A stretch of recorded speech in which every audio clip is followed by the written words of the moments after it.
Hello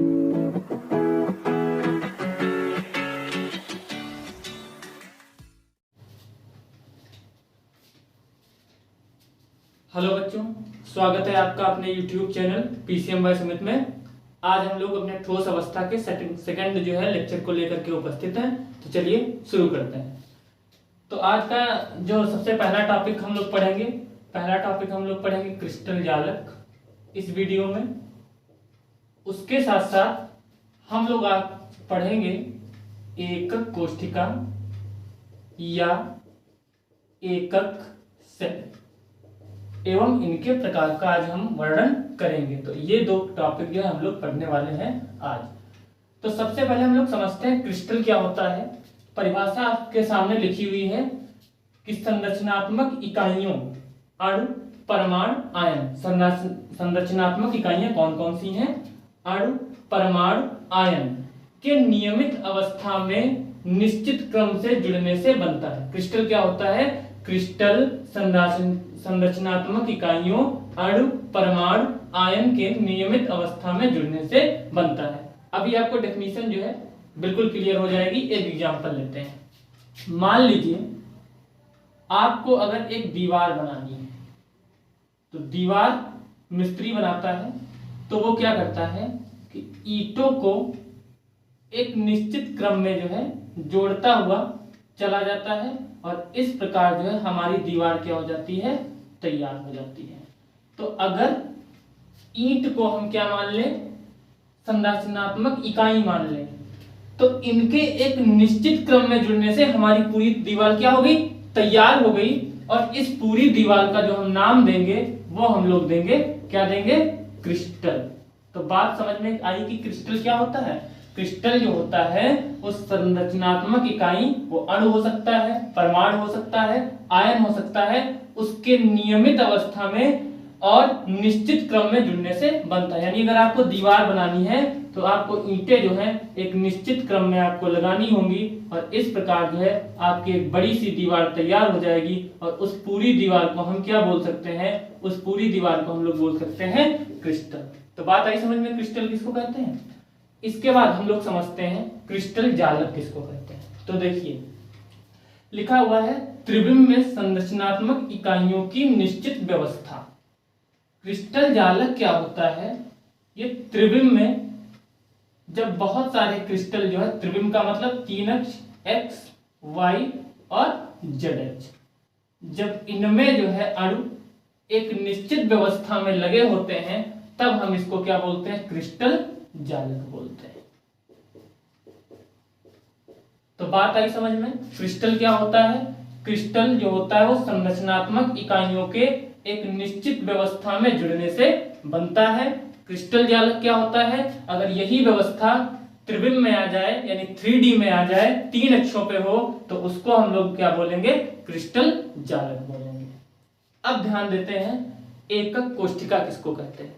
तो चलिए एकक कोष्ठिका को देखते हैं कि एकक कोष्ठिका क्या होती है।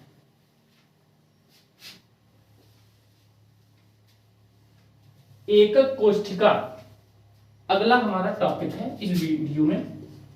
तो एकक कोष्ठिका देखिए किसको कहते हैं।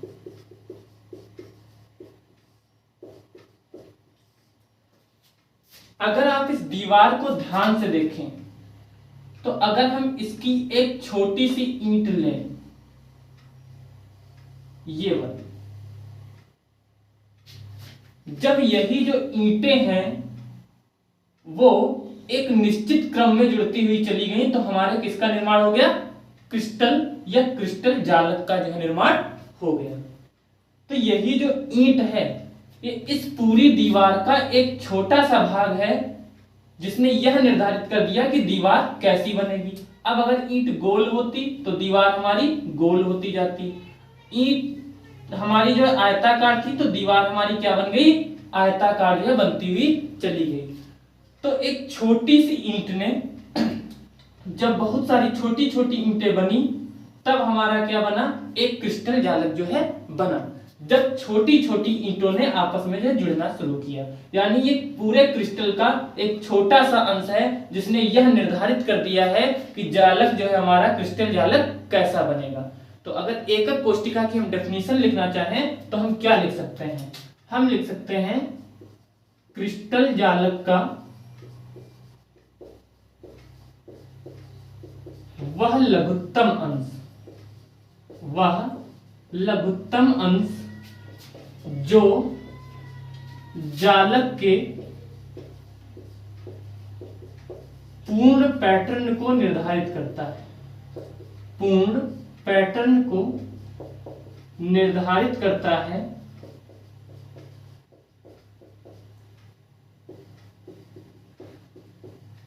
एकक कोष्ठिका या एकक सेल कहलाता है।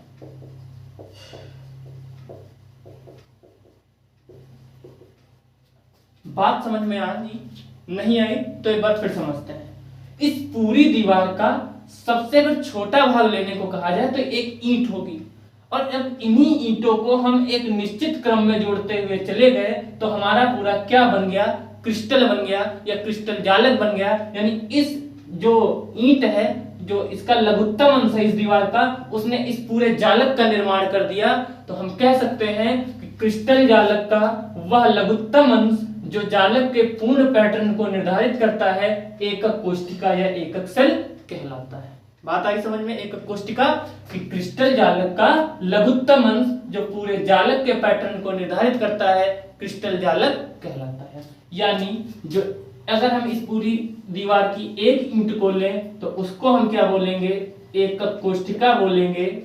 अगर हम इस पूरी दीवार में से किसी एक ईंट को चुने तो उसको हम एकक कोष्ठिका बोलेंगे, और जब बहुत सारी ईंटें मिल करके पूरा एक दीवार का निर्माण कर देंगी तो उसको हम लोग बोलेंगे क्रिस्टल जालक बोलेंगे। तो बात समझ में अब आपके आ गई होगी कि क्रिस्टल जालक, एकक कोष्ठिका क्या होते हैं। अब एकक कोष्ठिका के प्रकार होते हैं। अब हम बात करेंगे एकक कोष्ठिका के प्रकारों की। तो देखिए हम पढ़ेंगे एकक कोष्ठिका के प्रकार। तो एकक कोष्ठिका आपके बुक में जो है वो 3 प्रकार की दी गई है, लेकिन हम आपको जो है एकक कोष्ठिकाएं टोटल 4 प्रकार की जो है बताएंगे। पहली जो एकक कोष्ठिका हम आपको बताएंगे वो हम बताएंगे सरल घन एकक कोष्ठिका। सरल घन एकक कोष्ठिका। दूसरी जो है उसको हम लोग बोलते हैं काय केंद्रित एकक कोष्ठिका। इसको हम शॉर्टकट में एससीसी कहते हैं, इसको हम लोग शॉर्टकट में बीसीसी कहते हैं। तीसरी जो एकक कोष्ठिका होती है हमारी वो होती है फलक केंद्रित एकक कोष्ठिका।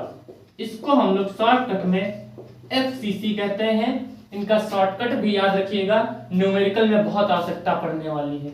चौथी जो हमारी एकक कोष्ठिका होती है वो होती है अंत केंद्रित एकक कोष्ठिका, जिसको हम लोग इंग्लिश में या शॉर्टकट में ईसीसी कहते हैं।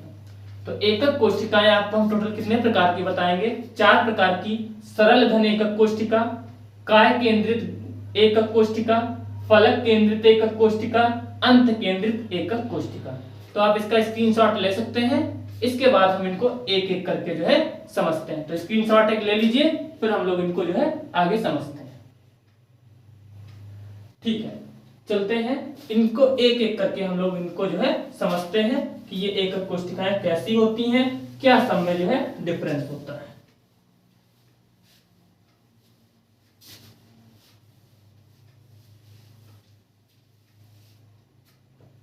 सबसे पहले हम लोग पढ़ते हैं सरल घन एकक कोष्ठिका। सरल घन एकक कोष्ठिका। बात समझिएगा, याद करने की जरूरत नहीं पड़ेगी। मान लीजिए ये कोई क्रिस्टल जालक है।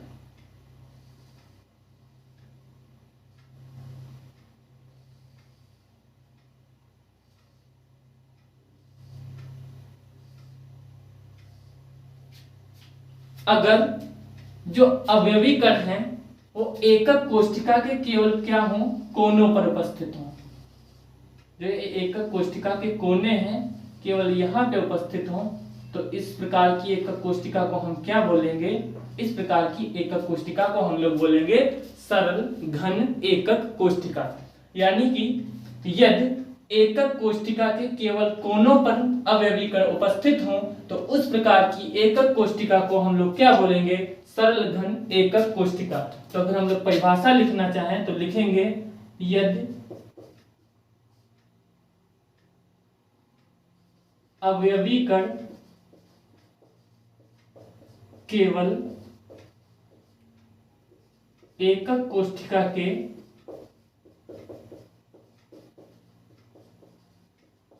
कोनों पर उपस्थित हों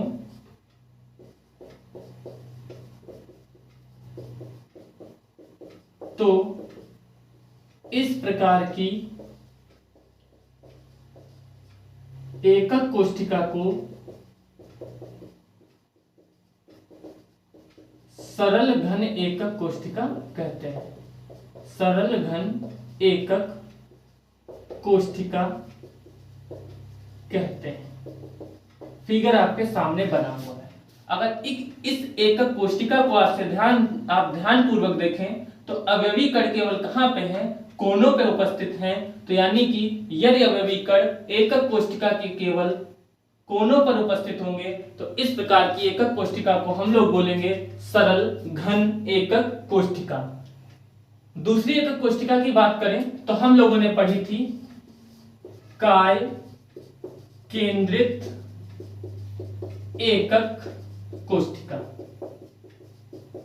इस शब्द को अगर आप ध्यान से देखें तो इसमें क्या आ गया है, एक शब्द केंद्रित यानी केंद्र। इस एकक कोष्ठिका की क्या विशेषता होती है, बात को समझिएगा फिगर के द्वारा।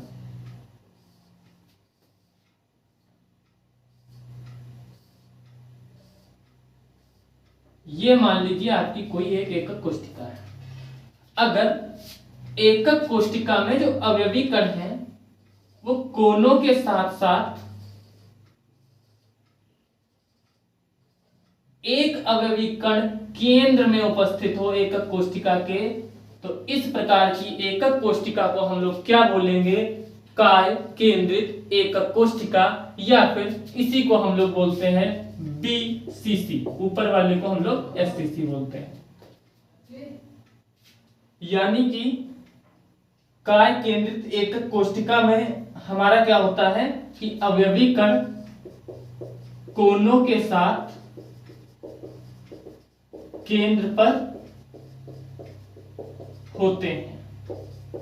परिभाषा आप इसके अनुसार लिख लीजिएगा। लिखना यदि अवयवी कण कोनों के साथ साथ केंद्र पर हो तो उसको हम क्या बोलते हैं, काय केंद्रित एकक कोष्ठिका बोलते हैं। फिगर आपके सामने बना हुआ। तो आपको एससीसी और बीसीसी में डिफरेंस समझ में आ गया होगा। एससीसी में क्या होता है, अवयवी कण केवल कोनों पर उपस्थित होते हैं। बीसीसी में कोनों के साथ साथ एक जो अवयवी कण है वो कोष्ठिका के केंद्र पर उपस्थित होता है, उसको हम लोग बोलते हैं काय केंद्रित एकक कोष्ठिका। स्क्रीनशॉट ले लीजिए, नोट्स जो है बनाते रहिएगा। इसके बाद हम लोग बढ़ते हैं अपनी अगली दो एकक कोष्ठिकाओं पर।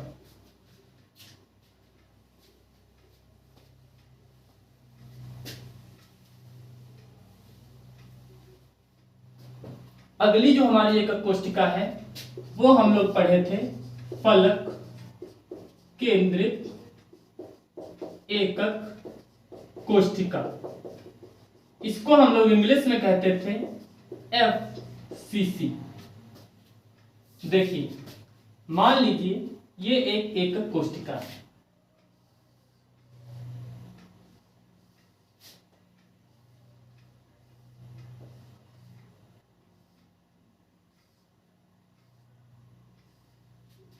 अगर अवयवी कण कोनों पे होंगे,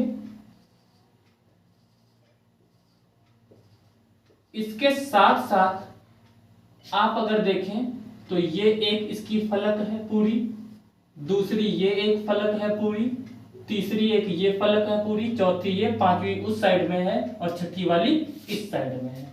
तो अगर अवयवी कण कोनों के साथ साथ फलकों पर उपस्थित हों तो उसको हम लोग क्या बोलेंगे, फलक केंद्रित एकक कोष्टिका। फलक किसको कहते हैं, इस चीज को आप जो है समझिएगा।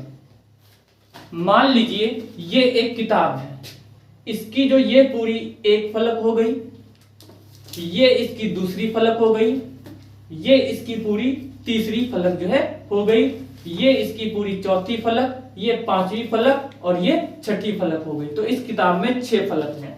यानी कि फलक केंद्रित एकक कोष्टिका में क्या होता है, जो अवयवी कण होते हैं वो केंद्र और कहां उपस्थित होते हैं, फलकों पर उपस्थित होते हैं। परिभाषा आप अपने अनुसार जो है लिख लीजिएगा। यानी फलक केंद्रित एकक कोष्टिका को हम क्या बोलेंगे कि यदि अवयवी कण कोष्टिका के केंद्र पर नहीं, कोनों पर, यदि अवयवी कण कोष्टिका के कोनों के साथ साथ फलकों पर भी उपस्थित हों तो उस एकक कोष्टिका को हम क्या बोलेंगे, फलक केंद्रित एकक कोष्टिका या फिर FCC बोलेंगे। बढ़ते हैं अपनी जो है अंतिम एकक कोष्टिका पे, जिसका नाम है अंत केंद्रित एकक कोष्टिका, जिसको जो है हम लोग बोलते हैं ECC। मान लीजिए ये एक एकक कोष्टिका है,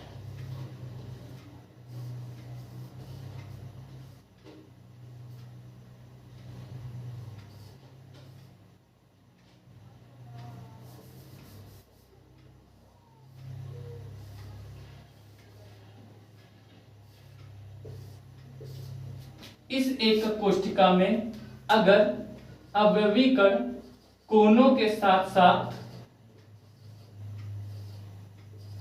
किन्हीं 2 विपरीत फलकों पे स्थित हों, जैसे एक यहां पे है तो दूसरा नीचे, एक ऊपर हो तो दूसरा नीचे, विपरीत फलकें क्या होती हैं समझ लीजिए।